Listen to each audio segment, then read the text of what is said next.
한화이글스는 현재 미국에서의 1차 스프링 캠프를 마치고 2차 오키나와 캠프를 준비 중입니다. 2월 28일 기아와의 연습 경기가 예정되어 있었는데요. 폭설로 인한 기상 악화로 기아 선수단과 이글스 TV팀이 같은 비행기에서 큰 곤욕을 치렀다고 하죠. 부디 몸 건강하게 선수들, 스태프들 다친 곳 없이 스프링 캠프 잘 마무리하길 바라겠습니다. 그리고 오늘 1군 캠프에서 훈련 중이던 선수 4명의 2군 캠프 이동이 발표되었는데요. 박준영, 김규현, 유상빈, 이성원이 고치로 이동했다는 소식입니다. 그리고 박상원 투수의 경우에는 오른팔 멍 증세가 지속되어서 서울로 이동해 검진을 거친 후 오키나와 캠프 합류 예정이라고 발표했습니다.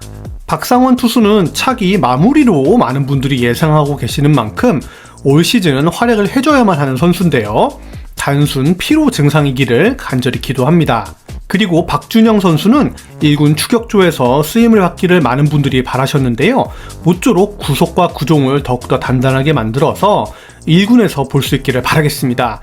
불펜에서 활용될 것으로 기대되는 만큼 경쟁에서 이탈이 아닌 한 템포 쉬어가면서 다른 선수를 확인하는 과정이었으면 좋겠습니다.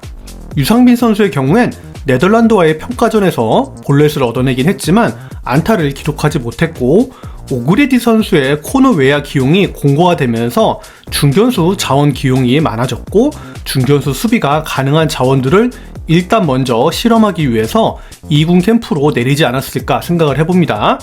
유상빈 선수의 경우엔 향후 이글스의 외야 필수 자원으로 생각되는 만큼 본인의 기량을 꾸준히 끌어올리는 것이 가장 중요해요. 2군에서 담금질 후에는 1군에서 반드시 활약을 해줘야만 하는 선수가 바로 유상빈입니다. 이성원 선수도 2군 고치 캠프로 내려갔는데요. 1군 포수 자리엔 최재훈, 박상원, 허관해가 공고하게 지키고 있기 때문에 방망이나 수비에서 뚜렷한 강점을 보여주지 못한다면 1군에서 이성원 선수의 모습을 볼 수 있을 가능성이 줄어든다고 하겠습니다. 그리고 박상원, 박준영, 김규현 등 투수 3명이 부상과 2군으로 내려갔고 2군에서 1군으로 투수 콜업 소식이 없기 때문에 투수가 줄어든 상황에서 포수를 굳이 4명씩이나 운영할 필요가 없었을 수도 있겠죠. 오늘 주로 이야기 드리고 싶은 건요, 이번 스토브리그 기간 중 계약한 FA 선수 5명에 대한 야구 놀자의 생각입니다. 계약 금액이 큰 순서대로 살펴보겠습니다. 한화는 최은성을 90억에 영입했죠. 사실 최은성은 LG에서 잡기가 어렵다는 이야기가 많이 흘러나왔어요. 셀러리캡 문제로 LG가 안 잡는 게 아니고 못 잡는다는 말이 나왔었죠. LG 입장에서는 최은성뿐만 아니라 오지환의 연장 계약도 고민해야 했죠. 그러한 고민은 오지환의 124억 연장 계약을 보면서 사실이었음이 증명되었습니다. 하나는 지난해 노시환, 터크먼, 김인환으로 이어지는 클린업을 운영했습니다. 21시즌 노시환이 타격에서 눈을 뜬 모습을 보여줬고 양키스 메이저리그 출신인 터크먼이 4번을 맡아주면서 최소 20홈런의 준수한 중견수 수비를 보여줄 것을 기대한 시즌 초였죠. 정은원과 하주석이 21시즌의 모습을 그대로 보여준다면 우리도 한번 해볼만 하지 않을까라는 상상의 나래를 펼쳤는데요. 하지만 지난 시즌 타선은 매우 실망스러웠습니다. 가장 먼저 타선에서는 정노하가 이렇다 할 모습을 보여주지 못했습니다. 워싱턴 코치의 부재를 모두 다 아쉬워하기도 했지만 세 선수가 이렇게 동시다발적으로 타격적으로 침체가 되는 이유를 뭐라고 설명하기는 어려웠죠. 연패가 길어지면서 투수력이 약화되면서 경기 시간이 길어지면서 정신적, 신체적 스트레스가 누적되었다고 보는 편이 맞을 것 같습니다. 김인환이 약진하면서 홈런 16개를 때려내 신인왕 2등 시즌을 맞이하긴 했지만 노시환은 부상과 앞뒤에서 받쳐주는 타자들의 부진으로 홈런을 6개밖에 때려내지 못하는 모습을 보입니다. 타선의 무게감은 너무나도 가벼웠습니다. 터크먼은 수비에서 강점을 보여준 선수였고 타석에선 후반기 리그 적응하는 모습을 보여줬지만 재계약을 이끌어내기엔 임팩트가 약간 2% 정도 부족한 모습으로 생각되어서 홈런 타자 오그레디로 타자 용병에 변화를 주게 되죠. 솔직히 지난해 김인환 선수의 약진 말고는 타격 쪽에서 두드러진 활약을 한 선수를 꼽기는 어려웠던 하나의 타선이었습니다. 약한 타선의 강화를 위해서 양의지 등 FA 매물에 관심을 가지게 되었죠. 결국 양의지는 친정팀으로 돌아갔고 한화는 최은성을 LG로부터 90억에 데려오면서 겨울의 시작을 알렸습니다. 무려 7년 만에 외부 FA 영입으로 많은 하나 팬들의 수건과도 같았던 외부 고액 FA 영입이 발표된 것이죠. LG의 4번 타자를 맡았던 최은성 선수는요, 현재 스프링 캠프에서 노시환과 짝을 이루면서 노하우를 전수해주고 있습니다. 배팅 게이지에서 헬스장에서 노시환을 괴롭히면서 훈련을 이끌어주고 있고, 중견수 이원석 선수의 타격 고민을 상담해주면서 팀에 아주 좋은 영향력을 행사하고 있습니다. 정우람이 주장을 맡은 올해 타자 조장은 최은성에게, 투수 조장은 이태양에게 맡겼는데요. 팀에 오자마자 녹아드는 모습이 정말 눈에 띄는 선수입니다. 최은성에게 바라는 바는 2할 8푼 이상의 타율에 홈런 20개 이상, 100타점에 가까운 성적이 아닌가 싶은데요.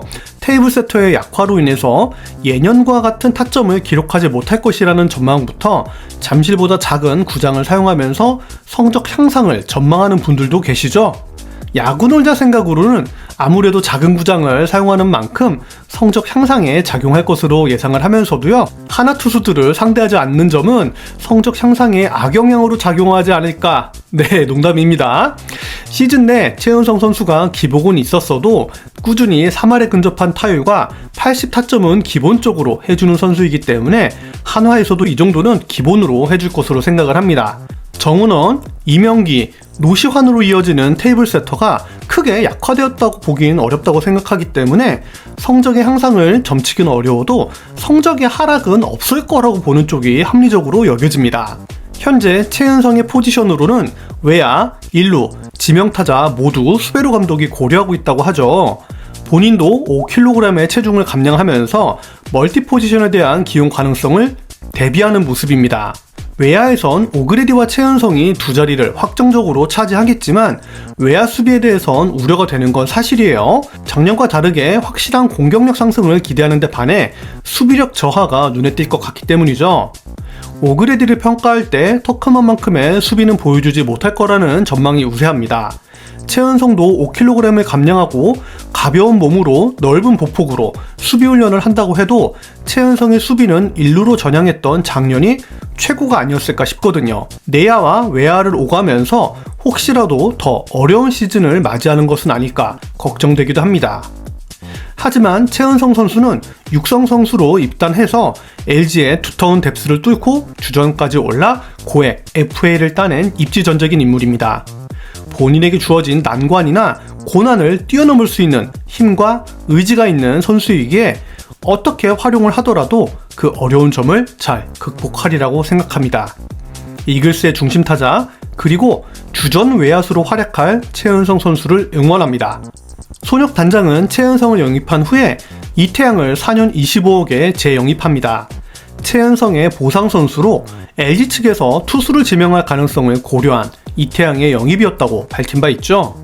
이태양 선수 본인도 한화에서 재영입 제안이 왔을 때 더 큰 계약을 제시한 팀을 뒤로하고 바로 계약에 응했다고 하죠. 참으로 고마운 선수입니다. 올해는 투수 조장을 맡아서 후배들을 이끌고 가야 하는 위치까지 오른 선수입니다. 마침 이대진 수석 코치가 SSG 투수 코치였었기 때문에 이태양의 활용법에 대해서는 이대진 수석 코치가 훨씬 더 잘할지도 모르겠다는 생각이 듭니다. 이태양 선수 본인도 어디서 뛰더라도 최선을 다하겠다는 마음가짐을 밝힌 바 있으니까요. 이글스의 승리를 위해서 최선을 다해주길 바라죠. 이태양 선수에게 바라는 롤에 대해서 한번 생각을 해봤는데요. 투수 조장으로서 단순히 리더 역할만을 바랄 것은 아닐 겁니다. 지난 시즌 후반기 페이스가 떨어지긴 했지만 SSG에서 대체 선발로 훌륭히 활약하면서 팀의 정규 시즌 우승과 한국 시리즈 우승에 힘을 보탠 전력이 있는 이태양 선수는 한화에서도 그러한 노하우, 팀의 승리 정신, 위닝 멘탈리티를 전파하는데 도움을 줄 것으로 생각할 수 있습니다. 그리고 이태양의 영입은 버치 스미스나 펠릭스 페냐가 크고 작은 부상을 겪었던 전력이 있던 선수였기 때문에 이 선수들이 불의의 부상으로 이탈하게 될 경우 그 자리를 메울 수 있는 선수이며 이태양 선수 본인의 말처럼 어느 자리에서든지 본인의 역량을 충분히 발휘해줄 수 있는 선수라고 생각합니다. 대체 선발, 롱 릴리프, 셋업 쪽에서 충분히 기용의 기회를 받을 것으로 생각을 합니다. 150이 넘는 강속구를 던질 수는 없지만 그동안 쌓은 경험과 포크볼로 타자를 요리해 나가는 완숙한 투구를 보여줄 것으로 기대합니다. 세 번째는 장시환 투수입니다. 장시환 투수는 자팀 FA이기도 한데요. 이번 스토브리그 시즌 모든 팀을 통틀어서 가장 빠르게 FA 계약을 맺은 선수죠. 한화는 3년 9억 3천에 장시환을 잡았습니다. 장시환은 150을 넘게 던질 수 있는 강속구 투수예요. 2022년 초에는 마무리를 맡아 14세이브까지 거두었지만 난조를 겪으면서 강재민에게 마무리 자리를 넘깁니다. FA 시즌을 앞두고 있었기 때문에 피치를 올렸다는 평가도 있지만 마무리 자리는 그만큼 어려운 자리라는 생각도 하게 되네요. 장시환에겐 현재 진행 중인 18연패의 아픈 기록이 있는데요. 심수창과 동률인 이 기록을 반드시 깨야겠죠. 18연패라는 기록만 보면 장시환의 가치를 폄하할 수도 있겠지만 수비무관 평균 자책점은 리그 평균을 상회하는 선수입니다. 팀이 하나만 아니었다면 연패를 끊을 수도 있었을 불운한 기록이라고 생각을 해볼 수도 있겠죠. 한화도 이런 면을 고려했기 때문에 장시환과 시즌 1호 FA 계약을 맺지 않았나 생각해 볼 수 있겠네요. 장시환의 보직에 대해선 아직 알려져 있지 않지만 마무리 쪽이나 셋업 쪽에서 활용할 것으로 여겨집니다. 지난 시즌 마무리의 실패가 피치를 올리는 오버페이스였다면 그 페이스를 조절해 나가면서 공을 던질 수 있는 노하우를 쌓았을 수도 있죠. 야구 놀자에 작은 바람이 있다면 부디 이번 시즌 긴 연패를 끊고 연승을 이어나갈 수 있기를 기도해봅니다. 네 번째 선수는 꽃사슴 오선진 선수입니다. 이성곤 선수와 트레이드 될 때만 해도 다시 한화로 돌아온다는 것은 생각지도 못했었는데요. 한화 더가웃에서 작별 인사를 나누던 그때 저도 눈물이 살짝 났어요. 어쨌든 오선진은 돌아왔습니다. 1+1 4억에 그 선수가 빠진 한화에 급하게 영입되었죠. 하지만 오선진의 기용이 어떻게 될지는 의문입니다. 수베로 감독의 인터뷰만 보면 박정현, 이도윤에게 유격수 수비 기회가 가장 많이 부여될 것 같기 때문이죠. 방망이와 경험적인 측면에선 오선진이 가장 앞서고 하주석이 빠졌던 때에도 오선진이 훌륭하게 자리를 메꿨던 과거의 기억이 있음에도 오선진 외의 선수를 먼저 기용할 것을 고려하고 있다는 사실에 대해서 저 자신은 잘 이해가 되진 않았습니다. 그래서 고려해 볼 수 있는 사항이 좁은 수비 범위, 오선진 선수의 좁은 수비 범위야 시프트 성애자인 수베르 감독의 성향이 아니겠는가 라고 생각을 했습니다. 그리고 박정현 선수의 경우에는 스프링 캠프에서 꽤 좋은 모습들을 보여주고 있기 때문에 오선진 선수가 경험적인 측면을 전파하면서 경기 후반 대타나 대수비 자원으로 들어오는 것도 크게 나쁜 그림은 아니겠다라고 생각이 들긴 했습니다. 젊은 선수들이 치고 올라오는 걸 기분 나쁘게 생각할 부분은 아니라고 지금은 생각을 바꿨습니다. 오선진 역시 타팀에 제의가 있었지만 본인 친정팀인 한화에서 제의가 들어오자 두 번 고민하지 않고 계약을 했다고 하죠. 오선진, 이태양 정말로 고마운 선수가 아닐 수 없습니다. 감독의 기용은 감독 권한이니까 뭐라 드릴 말씀은 없지만 우리 꽃사슴 팬들이 많이 아낀다는 사실은 수베르 감독님 잘 알아주셨으면 좋겠습니다. 마지막으로 FA 영입은 아니지만 FA로 나왔다가 극적으로 한화에 사인앤트레이드로 영입된 이명기 선수입니다. 이명기 선수는 통산 3할 7리의 고타율을 자랑하는 선수예요.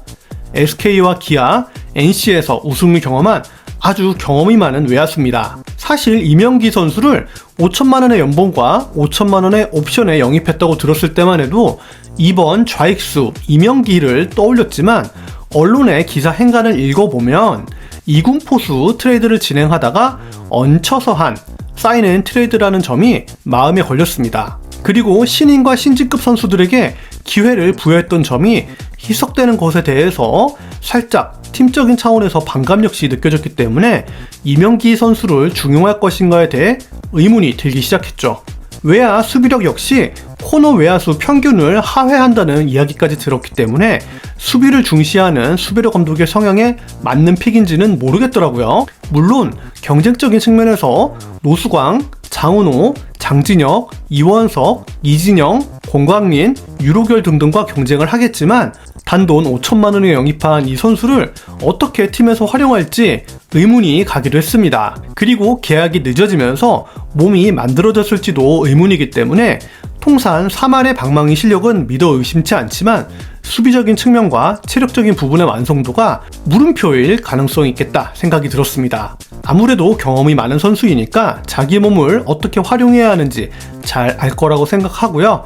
주전 좌익수로 뛸지 그렇지 않을지 알 수는 없지만 많은 경기를 뛴 관록으로 후배들을 이끌어 줄 수 있으면 좋고, 본인의 명예 회복을 위해서 각성 시즌이 된다면 다음 시즌 또 높은 연봉으로 계약을 해볼 수도 있는 부분이니까 응원의 말을 전하려고 합니다. 한화의 FA 영입을 보면서 최은성 영입 말고는 딱히 플러스 요인이 없다고 평가절하는 분들도 계시던데요. 최은성과 오그레디가 들어오면서 중심 타선은 확실히 강해졌고, 그로 인해서 항상 고민이었던 외야의 두 자리가 해결된 부분이 있죠. 이명기만큼 때리는 한화 외야수는 없기 때문에 활용도 여하에 따라서 한화에 충분히 플러스 요인으로 작용할 것이라고 생각을 해요. 이태양과 오선진 선수의 영입이 원래 한화 선수였기에 큰 도움이 안 될 거라고 평가하시는 분들도 계시는데요. 이태양은 항상 그래왔듯 전천후로 활약할 것이며, 오선진 역시 이명기가 들어오기 전 야수 최고참을 잠깐 맡았는데요. 내야에서 어디든 제 몫은 해줄 거라고 생각을 합니다. 최소한 유격수로 언급되고 있는 어떤 선수들보다 경험적인 측면, 방망이 실력은 더 앞선다고 생각을 하니까요. 야구를 대하는 자세에서 SSG와 삼성의 야구 유학을 다녀왔다고 생각한다면 더 좋은 문화를 한화에 전파해줄 수 있지 않을까요? 그렇다면 패배주의에 빠져있는 선수단에 좋은 영향력, 선한 영향력, 승부를 할 수 있는 힘을 제공하리라고 생각을 합니다. 최은성, 이태양, 장시환, 오선진, 이명기가 영입되면서 한화는 대체 선수 대비 승리 기여도가 플러스 6으로 롯데에 이어서 두 번째 전력 상승을 만들어냈습니다. 그렇다고 하더라도 작년 1위에 23게임이나 뒤처졌던 전력이 크게 강화되었다고 평가하기는 어렵겠죠. 하지만 공은 둥굽니다. 투수진은 강화되었고 타자진은 최은성의 영입으로 구색을 갖추었다고 보여집니다. 이제 한화 이글스는 2차 일본 캠프로 이동합니다. 연습 경기를 포함한 오키나와 리그를 맞이할 이글스의 전력 강화를 고대하면서 영상을 마치도록 하겠습니다. 들어주셔서 감사합니다. 야구놀자였습니다.